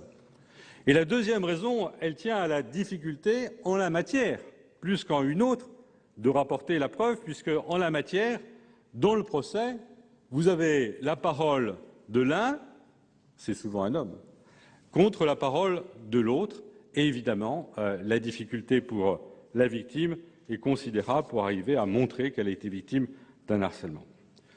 Voilà donc notre mission, refonder une incrimination, avec ces deux objectifs, d'un côté une loi claire et précise, pour satisfaire les exigences constitutionnelles et de l'autre, avoir également une loi ambitieuse. Et c'est vrai, vous l'avez dit, nous disposons de beaucoup d'éléments. D'abord, nous disposons de 5 directives communautaires. Nous disposons aussi d'une convention du Conseil de l'Europe sur la lutte contre les violences faites aux femmes. Nous disposons de la loi du 27 mai 2008 qui a porté diverses adaptations au droit communautaire dans la lutte contre les discriminations. Nous disposons de 7 propositions de loi du Sénat. Je n'en nommerai pas les auteurs. Et moi, d'ailleurs, dans ce débat, on a parfois entendu dire oui, mais que de frénésie au Sénat. Non, que d'intérêt, j'ajouterais, que d'intérêt pour justement cette cause qui mérite amplement d'être défendue. Nous disposons également des travaux du groupe de travail qui a été présidé par Annie David, Brigitte Gontier-Morin et Jean-Pierre Sueur, d'une étude de législation comparée qui est tout à fait intéressante, des recommandations de la délégation aux droits des femmes et bien évidemment de votre projet de loi, mesdames les ministres, qui déjà tient compte de notre réflexion. Alors, quels sont les éléments communs qui se dégagent de ces différents travaux? La première, évidemment, c'est la nécessité d'une nouvelle définition. Et pour répondre aux objections du Conseil constitutionnel, cette définition devra obligatoirement, j'attire vraiment votre attention sur ce point, sinon nous risquerions une nouvelle censure, disposer d'éléments matériels précis. Le projet de loi précise que l'infraction nécessitera tout d'abord des pressions répétées sous forme de propos, de comportements ou de tout acte à connotation sexuelle, et que ces pressions devront ensuite provoquer des dommages à la victime, soit parce que ces pressions ont porté atteinte à la dignité de la victime, soit parce qu'elles ont créé à son égard, selon les termes du projet de loi, un environnement intimidant, hostile ou offensant. La commission des lois, notamment ce matin, a opéré 2 modifications dans cette définition. Elle a d'abord préféré, je crois que là nous sommes tous largement derrière cet amendement, le terme d'agissement à celui de comportement. C'est un amendement de M. Hyest, je crois. Et puis, pourquoi? Parce qu'il nous a semblé que le terme d'agissement était plus précis, donc correspondait davantage aux exigences constitutionnelles, d'une part, mais qu'en même temps, c'était aussi un terme peut-être qui facilitait la preuve à rapporter par les victimes. Et puis la deuxième modification, elle est d'une autre nature. La commission des lois ce matin a préféré renoncer à la notion d'environnement, qui est dans les directives communautaires, avec l'idée que, au profit des situations. Non? Si. Non, vous me troublez, mais ce matin, il y a bien eu un amendement qui a été voté. Oui, vous me troublez, mais c'est bien un amendement qui a été voté. En considérant que la notion d'environnement a été issue du droit communautaire et donc en réalité un terme anglo-saxon, et que ce terme anglo-saxon n'était pas forcément complètement intelligible par nos juridictions, en tout cas moins intelligible qu'un autre terme qui est celui d'adaptation, de situation. Moi, personnellement, voilà la conclusion de la commission des lois ce matin. Moi, personnellement, je le dis ici, je ne partage pas cet avis. Et je soutiens la notion d'environnement, comme j'ai soutenu depuis le début de ces travaux. Pourquoi? Parce qu'en réalité, la notion d'environnement n'est pas étrangère au droit français. Elle se trouve dans l'accord national interprofessionnel du 26 mars 2010 sur le harcèlement au travail. Elle se trouve dans 5 des 7 propositions de loi. L'Association européenne contre les violences faites aux femmes au travail, qui a beaucoup travaillé sur ces questions, l'intègre également dans ses réflexions. Et donc, il me semble qu'elle pouvait favoriser un consensus. Et quant à savoir si les tribunaux allaient ou non pouvoir l'adapter dans notre droit français, eh bien, j'ai interrogé le président de la Chambre criminelle de la Cour de cassation, qui a considéré qu'il n'y avait pas de difficulté majeure d'interprétation. Mais bon, évidemment, je me rallie à la position de la commission des lois qui était exprimée. Une fois que nous avons posé cette définition du harcèlement, c'est-à-dire une fois que nous avons précisé cette forme de harcèlement, on voit bien qu'il y a quelque chose qui ne va pas. Il reste tout un pan du harcèlement, toute une forme du harcèlement qui n'est pas couvert par cette première définition, ce pan-là étant celui qu'on a qualifié avec notre langue, qui était une langue ordinaire, de chantage sexuel. Pour parler simple, c'est le cas où vous avez quelqu'un qui dit à quelqu'un d'autre « Écoute, si tu ne couches pas avec moi, tu perds ton emploi. Si tu ne fais pas ce que je veux, alors tu n'auras pas un logement. » Il fallait nécessairement que nous arrivions à englober cette situation. Nous avions pensé qu'il fallait utiliser le terme de chantage sexuel. Ce terme-là était d'ailleurs dans la discussion parlementaire de 1992. Déjà, la question de l'acte unique avait été visée par le législateur de 1992. Mais le législateur de 1992, après, et notamment Michel Sapin, avait répondu, qui était garde des Sceaux à l'époque, en disant « Mais bien entendu qu'il faut intégrer l'acte unique ». Mais après tous ces débats, le législateur avait dit « Mais ce n'est pas la peine de le préciser dans la loi ». Le prix à payer est simple. Voilà 20 ans que devant les tribunaux, la discussion se poursuit pour savoir si un acte unique est un harcèlement, ce qui évidemment, vous l'avez dit Madame la garde des Sceaux, si on ouvre le dictionnaire, on dit non. Mais si on regarde la notion elle-même, on dit oui. Et donc voilà 20 ans que le débat, évidemment, se poursuit. Et vous avez eu une formule très intelligente qui consiste à dire « est assimilé au harcèlement sexuel ». Donc on ne brutalise pas le dictionnaire, mais en même temps, on reprend la notion. Voilà donc l'état. Nous, avec Catherine Tasca et Virginie Claes notamment, nous avions souhaité aller plus loin et mettre la notion de chantage sexuel. La commission des lois ce matin a considéré que cette notion n'éclaircissait pas le texte et donc elle ne figure pas, enfin c'est un amendement qui n'a pas été adopté ce matin. Je voudrais dire un mot quand même sur un point très précis, parce que nous sommes toujours attentionnés aux observations des uns et des autres. Est-ce que ce grand 2 du texte va exposer les victimes à des risques de requalification de tentative de viol ou de tentative d'agression sexuelle en harcèlement sexuel? La discussion est ouverte et je comprends, en disant « mais regardez, il y a une oppression, etc. » Toujours difficile de répondre à une telle question. Je ne le crois pas. Pourquoi? Parce que la tentative, dans le droit français, est parfaitement définie. Et que la tentative nécessite obligatoirement un début d'exécution.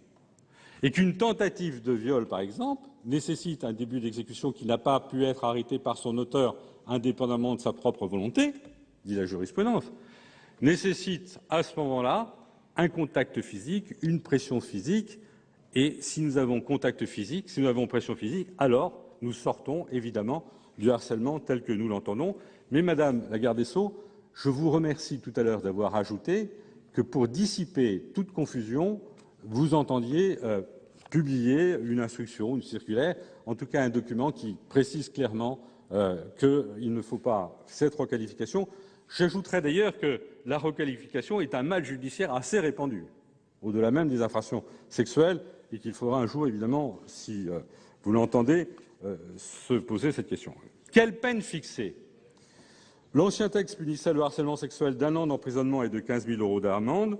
Le projet de loi proposait de conserver la même peine pour le délit de base, mais la porter à 2 ans et 30 000 € en cas de chantage sexuel. Eh bien, effectivement, nous avons pensé qu'on n'avait pas à hiérarchiser la souffrance des victimes. Entre d'un côté la victime qui souffre parce qu'elle est victime d'un harcèlement par répétition et de l'autre côté celle qui souffre à cause d'un harcèlement par acte unique, nous n'avons pas à hiérarchiser et donc la commission des lois a retenu la même peine dans les deux cas. Quelle est cette peine? Madame la ministre des Droits des Femmes a rappelé tout à l'heure qu'il y a un débat. C'est vrai qu'il n'est pas normal, disons-le franchement, il n'est pas normal que le vol d'un portable soit plus sévèrement puni qu'une infraction à la personne. Mais globalement, il n'est pas normal que dans notre code pénal, l'échelle des peines soit devenue aussi incohérente et que les infractions à la personne puissent être moins punies que les infractions aux biens. Voilà, c'est globalement que la question se pose. Est-ce que nous allions saisir cette occasion pour remettre à jour l'échelle des peines? Vraiment, c'est un travail qui est considérable et qui méritera beaucoup d'attention. Et donc, aujourd'hui, nous restons aux propositions de 2 ans et de 30 000 € en cas de chantage sexuel dans toutes les formes de chantage sexuel. Quelles circonstances aggravées? J'essaye d'être le plus rapide possible. Le texte en prévoit 4, punis de 3 ans et de 45 000 €. Premièrement, si les faits sont commis par une personne qui abuse de son autorité. Deuxièmement, s'ils sont commis sur un mineur de 15 ans. Troisièmement, en cas de particulière vulnérabilité. Ou enfin, si les faits sont commis par plusieurs personnes. On va regarder ça avec beaucoup d'attention tout à l'heure au moment de l'examen des amendements. Moi, encore une fois, j'attire votre attention sur un point, la cohérence du Code pénal.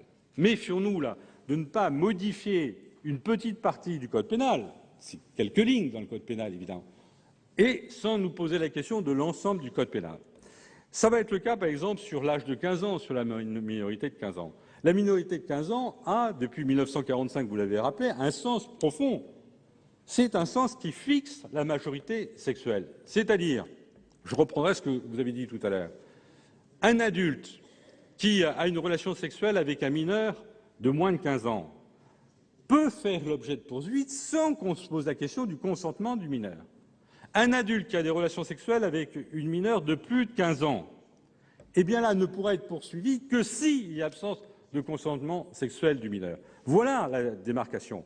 Et si donc, comme ça, à l'occasion d'un amendement, nous remettons en question cet âge de 15 ans, vous voyez les conséquences dans l'ensemble du Code pénal, et puis nous aboutirions à quand même quelque chose qui serait complètement choquant, c'est-à-dire que le viol sur une mineure de 16 ans ne serait pas une circonstance aggravante, alors que le harcèlement sexuel sur une mineure de 16 ans deviendrait une circonstance aggravante.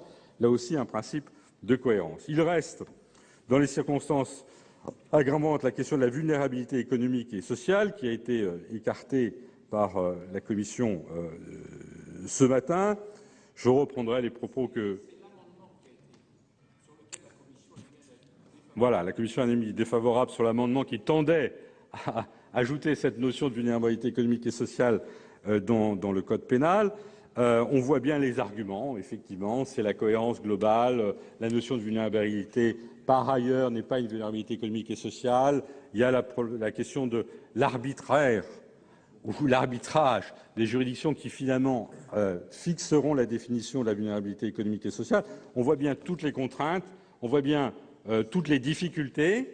Moi-même, d'ailleurs, j'avais pris position défavorablement par rapport à cette notion-là. En même temps, je crois que nous devons rester ouverts. Quelqu'un a dit avec beaucoup de justesse ce matin qu'au fond, aujourd'hui, une personne qui est en situation de vulnérabilité économique et sociale, et intuitivement, nous voyons bien de quoi il s'agit, c'est une victime toute désignée pour le harcèlement sexuel, et donc il faudra en tenir compte. Il y a également un autre amendement, et j'aurai fini, qui est l'orientation sexuelle et des transsexuels. L'orientation sexuelle est une circonstance aggravante pour le viol, est une circonstance aggravante pour les agressions sexuelles. Moi, je trouverais cohérent qu'elle puisse également devenir une circonstance aggravante dans le cas de harcèlement, mais ça n'a pas été l'avis de la Commission des lois de ce matin. 2 mots quand même peut-être sur les autres articles. L'article 2 est un article extrêmement important. Il traite des discriminations. L'article 1er punit le harcèlement sexuel. L'article 2 va punir les conséquences du harcèlement sexuel. C'est-à-dire, par exemple, si une femme harcelée sexuellement, elle va pouvoir agir contre le fait du harcèlement sexuel, mais si en plus elle a perdu son emploi, alors elle pourra également agir du fait de la discrimination qu'elle aura subie. Et cet article est très important parce qu'il permet de viser non seulement l'auteur de harcèlement sexuel, mais également l'employeur. Si, par exemple, dans une entreprise, vous avez quelqu'un qui fait du harcèlement sexuel et qui est couvert par son employeur, et que son employeur dit finalement cette fille-là, elle nous embête avec toutes ces histoires dehors, eh bien on pourra punir l'employeur pour le fait de discrimination. Et c'est aussi un article qui va protéger le témoin qui aura dit oui, moi je suis témoin, je dénonce les faits de harcèlement, et qui se verrait exposé à une sanction disciplinaire, il pourra bénéficier de cette protection. L'article 3, c'est de la coordination effectivement avec le Code du travail. La Commission des lois ce matin a opté pour la reproduction intégrale du texte du Code pénal, de la même façon qu'il a opté pour cette reproduction intégrale dans le statut de la fonction publique. Mesdames les ministres et mes chers collègues, je crois que grâce à notre travail collectif, nous allons aboutir à combler vite et bien ce vide juridique qui avait suscité la stupeur des victimes. Et nous proposons, il me semble, une loi plus claire et plus précise, avec un champ élargi de l'infraction. Comme toute loi, ça a été dit tout à l'heure, elle demeurera tributaire de l'interprétation de nos juridictions. Et comme toute loi, elle ne nous dispensera pas de mesures de prévention. Merci. Merci, monsieur le rapporteur. La parole est à madame Christiane Desmontes, rapporteure pour avis de la Commission des affaires sociales.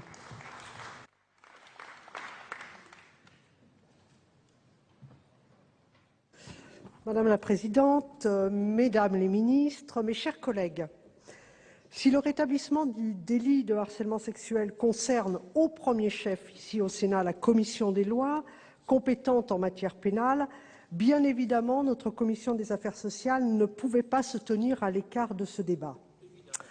Le harcèlement sexuel peut se produire, nous le savons, dans des circonstances les plus variées. Engagement associatif, activités sportives, parcours scolaire ou universitaire, relations de voisinage, recherche d'un logement. Il faut bien admettre cependant qu'il se déroule souvent dans un cadre professionnel, que ce soit dans les entreprises privées ou dans les administrations. C'est ce qui justifie que l'interdiction du harcèlement sexuel figure aussi dans le Code du travail et dans le statut de la fonction publique. La question du harcèlement sexuel entretient par conséquent des liens étroits avec des sujets qui sont au cœur des préoccupations de la Commission des affaires sociales. Je pense à la qualité de vie au travail, je pense à la prévention des risques psychosociaux et à l'égalité professionnelle entre les hommes et les femmes. La décision rendue par le Conseil constitutionnel le 4 mai dernier a conduit à l'abrogation de l'article du Code pénal qui définissait de manière trop imprécise le délit de harcèlement sexuel. Il en résulte donc un vide juridique qui laisse, vous l'avez dit, mesdames les ministres, sans protection les victimes, parmi lesquelles on compte une grande majorité de femmes. Il nous appartient donc, en tant que législateurs, de remédier au plus vite à cette situation. Le Sénat a rapidement apporté la preuve de sa détermination à agir. Dès l'annonce de la décision du Conseil constitutionnel, un groupe de travail s'est mis en place qui a auditionné toutes les parties intéressées et les discussions menées en son sein ont permis de faire émerger de nombreux points d'accord concernant la nouvelle définition du harcèlement sexuel. Dans le même temps, 7 propositions de loi ont été déposées par des sénateurs et sénatrices siégeant sur différents bancs de notre Assemblée, ce qui démontre, s'il en était besoin, que la lutte contre le harcèlement sexuel est un objectif qui transcende les clivages politiques. Certains ont regretté que le gouvernement n'ait pas laissé prospérer ces initiatives parlementaires et qu'il ait préféré déposer un projet de loi. Pour ma part, je vois surtout dans ce choix, un signe de la volonté du gouvernement de se mobiliser contre le harcèlement sexuel et je me réjouis à cet égard que 2 ministres soient présentes aujourd'hui pour en soutenir la discussion. Le texte du gouvernement tenait compte, mes chers collègues, dès l'origine, des réflexions qui ont été menées au Sénat et il a été encore amélioré par les amendements adoptés par la Commission des lois, de sorte que nous examinons aujourd'hui le fruit d'un véritable travail conjoint qui répond à nos préoccupations. Le texte qui nous est soumis nous donne satisfaction pour plusieurs raisons. Premièrement, il parvient à concilier, cela a déjà été dit, je vais le faire vite donc, 2 impératifs qui pouvaient paraître contradictoires au premier abord. Une exigence de précision dans la définition des éléments constitutifs du délit, afin de satisfaire au principe constitutionnel de l'égalité des délits et des peines, mais aussi l'obligation de retenir une incrimination suffisamment large pour couvrir tous les cas de harcèlement sexuel. Le harcèlement consiste généralement en une succession de gestes, propos, comportements qui ne sont pas nécessairement très graves pris isolément, mais qui peuvent entraîner, du fait de leur répétition, des conséquences dramatiques sur la santé psychique de la victime. Parfois, il s'apparente davantage à un chantage sexuel, par exemple quand un employeur menace une salariée de la licencier si elle refuse de céder à ses pressions. Le projet de loi, et c'est l'un de ses principaux mérites, permettra de réprimer ces deux types de harcèlement puisqu'il retient une double définition du délit, comme Madame la garde des Sceaux a déjà eu l'occasion de le rappeler. Deuxième motif de satisfaction, le texte ne fait plus de la recherche de faveurs sexuelles l'objectif exclusif du harcèlement. Les auditions du groupe de travail ont montré que les victimes avaient souvent du mal à prouver que le harceleur poursuivait cet objectif, ce qui explique que de nombreuses plaintes aient été classées sans suite ou aient abouti à une relaxe. L'abandon de cette condition devrait permettre aux victimes d'obtenir plus facilement justice. Il leur suffira, entre guillemets, de montrer que le harcèlement a porté atteinte à leur dignité ou a créé pour elles un environnement hostile, intimidant ou offensant pour que le délit soit constitué. Troisième motif de satisfaction, le texte alourdit les peines encourues en cas de harcèlement sexuel.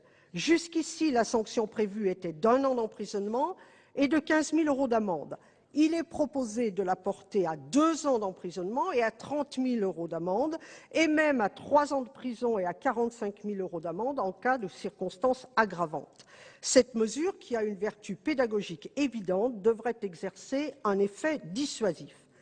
Quatrième motif de satisfaction, le texte introduit dans le Code pénal une disposition qui permettra désormais de réprimer les mesures discriminatoires dont peuvent faire l'objet les victimes de harcèlement sexuel. Ainsi, un employeur qui licencie une salariée ou qui refuse d'embaucher une candidate à un recrutement parce qu'elle aurait résisté à ses avances pourra être sanctionné. Permettez-moi, mes chers collègues, de m'attarder un instant sur les articles qui portent sur le Code du travail applicable à Mayotte et sur le statut de la fonction publique. Je voudrais d'abord rappeler qu'il est indispensable de modifier le Code du travail dans la mesure où il définit actuellement le harcèlement sexuel dans les mêmes termes que ceux qui ont été censurés par le Conseil constitutionnel. Le Code du travail renverra désormais à la définition et aux sanctions prévues par le Code pénal, ce qui évitera à l'avenir tout risque de discordance. Le projet de loi propose également de corriger une erreur intervenue lors de la recodification en 2008.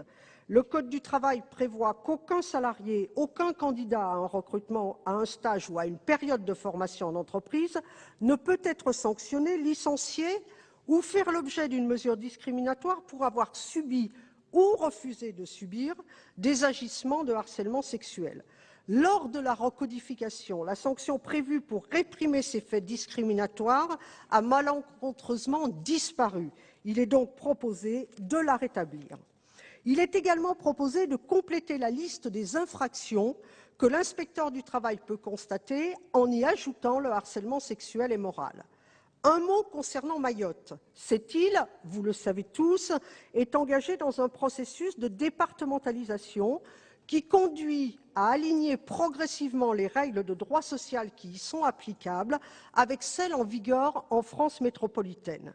Le projet de loi s'inscrit dans cette perspective puisqu'il propose que les articles relatifs au harcèlement sexuel qui figurent dans le Code du travail soient insérés à l'identique dans le Code du travail applicable à Mayotte.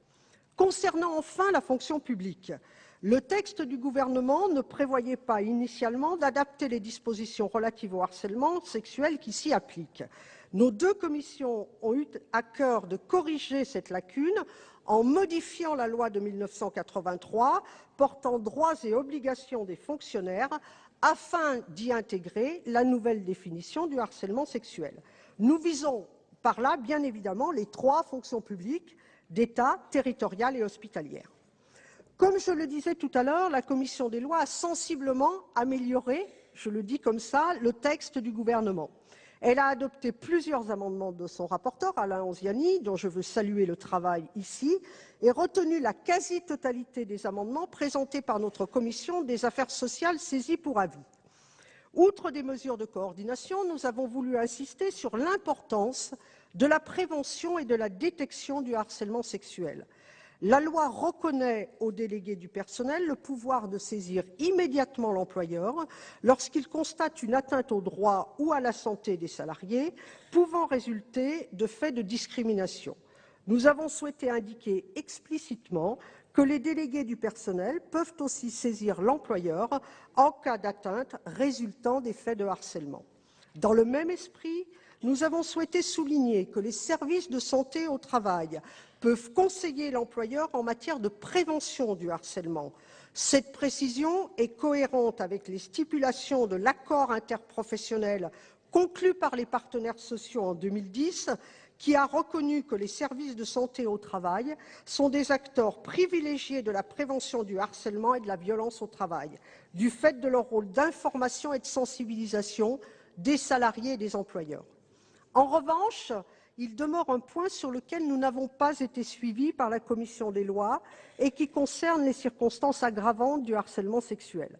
En effet, nous aurions souhaité, au niveau de la commission des affaires sociales, introduire dans le code pénal la notion de vulnérabilité économique et sociale qui figure dans plusieurs propositions de loi sénatoriales. La commission des lois n'a pas retenu notre proposition au motif que la notion de vulnérabilité économique et sociale serait trop subjective. J'entends bien les objections qui ont été soulevées et je suis sensible à la nécessité que la loi pénale, qui est d'interprétation stricte, soit aussi précise que possible. Néanmoins, la commission des affaires sociales a souhaité présenter cet amendement en séance publique afin que nous puissions en débattre et entendre, mesdames les ministres, la position du gouvernement.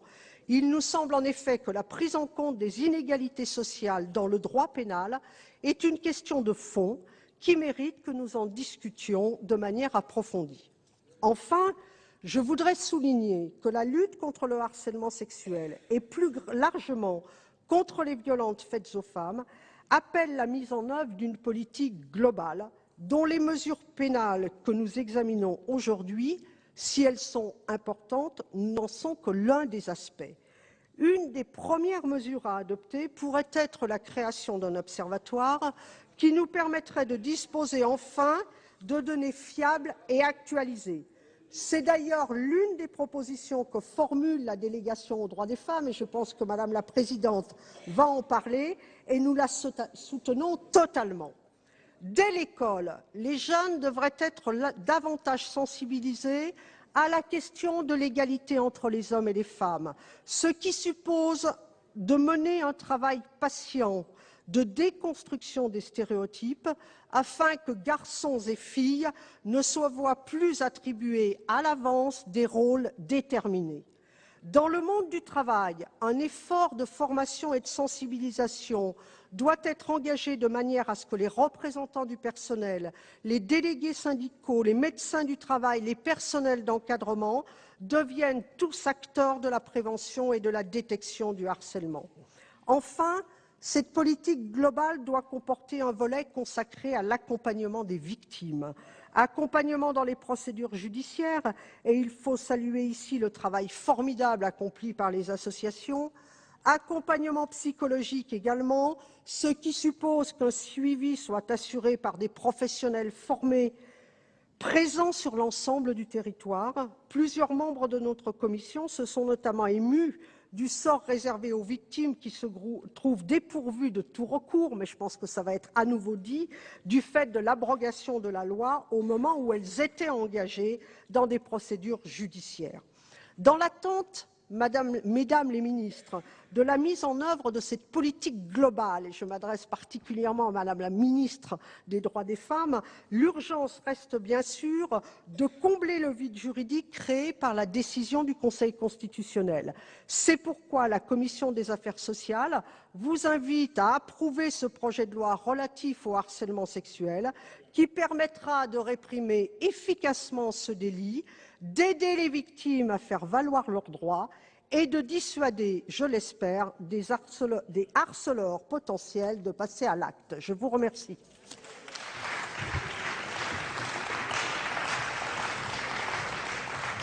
Merci Madame de Montes.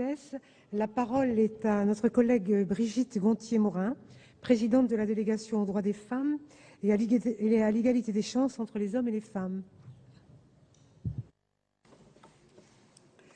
Madame la Présidente, Mesdames les ministres, mes chers collègues, L'abrogation par le Conseil constitutionnel de la disposition pénale relative au délit de harcèlement sexuel a créé dans notre droit pénal un vide juridique choquant.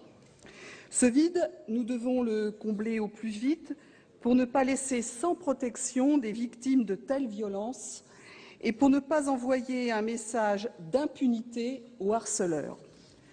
La constitution d'un groupe de travail commun nous a permis, à travers un large programme d'audition, ça a été dit, de mieux prendre la mesure de la réalité du harcèlement sexuel, des difficultés que pose sa répression et de dresser le cahier des charges d'une nouvelle définition du délit qui soit à la fois conforme aux exigences constitutionnelles de clarté de la loi et plus protectrice pour les victimes. Nous pouvons en attendre une amélioration de la réponse pénale, mais la lutte contre ce fléau social que constitue le harcèlement sexuel ne peut se limiter à son volet répressif. Aussi, notre délégation insiste-t-elle également sur la nécessité d'une politique d'information et de prévention. Parce qu'on a longtemps sous-estimé son impact sur les victimes, le harcèlement sexuel reste un phénomène peu étudié et sous-évalué. L'enquête nationale sur les violences envers les femmes, réalisée en 2000, nous en a donné un premier aperçu, mais cette étude a maintenant plus de 10 ans et des enquêtes ponctuelles, comme celle réalisée en 2007 en Seine-Saint-Denis, ont montré que les violences sexuelles étaient sans doute plus fréquentes encore, en particulier dans le monde du travail. Il est nécessaire de mieux en appréhender la réalité pour guider les actions de prévention et évaluer les politiques publiques. C'est pourquoi nos deux premières recommandations portent respectivement sur la réalisation d'une nouvelle enquête sur les violences faites aux femmes en France, sur la création d'un observatoire national des violences envers les femmes. Celui-ci n'aurait pas seulement pour vocation de réaliser des études, mais pourrait également, à l'image de l'Observatoire des violences de Seine-Saint-Denis, constituer une plateforme de collaboration entre les acteurs engagés dans la lutte contre les violences. Cet observatoire serait également le correspondant naturel des observatoires locaux. Vous nous avez indiqué, Madame la ministre des droits des femmes, au cours de votre audition le 26 juin dernier, l'accueil favorable que vous réserviez à titre personnel à ces deux recommandations. Peut-être pourrez-vous nous indiquer les engagements que le gouvernement peut aujourd'hui prendre et à quelle échéance. C'est d'ailleurs l'objet de l'amendement que j'ai déposé. Voilà donc pour l'examen en séance publique du projet de loi sur le harcèlement sexuel. Prochain rendez-vous de l'actualité politique et parlementaire, les tranches d'information, le journal de 19h avec Michel Grossior et le journal de 22h avec Sonia Mabrouk. Très bonne soirée sur les chaînes parlementaires.